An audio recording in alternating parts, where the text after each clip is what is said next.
En fait, maintenant, je vais étudier, donc je vais travailler la question numéro 4. Étudier la monotonie de f de x égale à la racine de 4 plus x au carré moins 2. En fait, pour étudier la monotonie, il suffit de faire la dérivée d'ordre 1 et voir donc le signe de la dérivée d'ordre 1.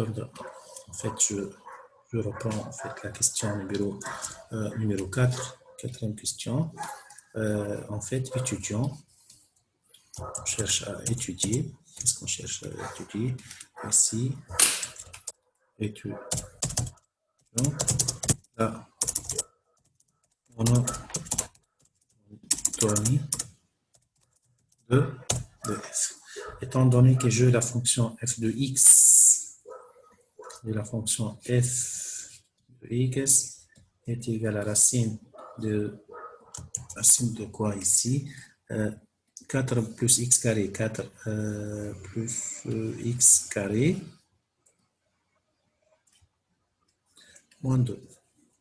Je vous rappelle qu'on a déjà effectué f' de x est égal à quoi en fait? F' de x est égal à u' sur u ici en fait. On a fait 2x sur 2 divisé sur 2 racine de 4 plus x au carré. Voilà, c'est égal à x sur racine de 4 plus x au carré. En fait, si je mettais cette fonction égale à 0, en fait, f' de x égale à 0, ça revient à dire que, en fait, x sur racine de 4 plus x au carré, c'est cette quantité est égale à 0, et ça revient à dire que x égale à z. Ça revient à dire que x égale à 0. Étant donné que cette fonction, elle est définie sur R, hein, domaine de définition est égal à R. Donc, comme ça, je peux représenter le tableau de variation.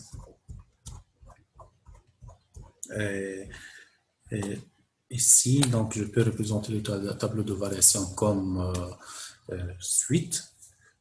En fait, le signe, il dépend de x. Hein. Donc, dans ce cas, je peux faire comme ça. Moins l'infini, 0, plus l'infini. Ici, je vais mettre le signe de f' de x.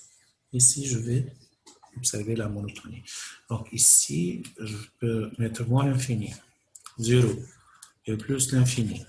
Et il faut dire que les bornes se mettent au carré, donc réellement, c'est plus l'infini. Et si je calcule f de 0, déjà est égal à z, est égal à 0. Il faut voir ici f' de x, et ça dépend de x. Si x négatif, j'ai moins, si x positif, j'ai un plus. Et en fait, j'ai la fonction comme suite. Voilà, voilà, voilà. Et voilà, et voilà, voilà, voilà. Donc, ici, c'est le tableau, ou bien c'est l'étude, c'est le tableau de variation de f. Voilà. Autrement, c'est l'étude de la monotonie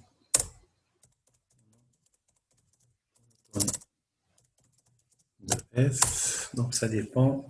Donc, f, elle est décroissante quand x elle est négatif, elle est croissante lorsque x elle est positive, puisqu'elle dépend du signe de x. Le f' elle dépend du signe de x. Et comme ça, on arrive à achever. Voilà, donc ici, donc la dernière question de l'exercice numéro 2. Voilà, donc merci pour votre suivi.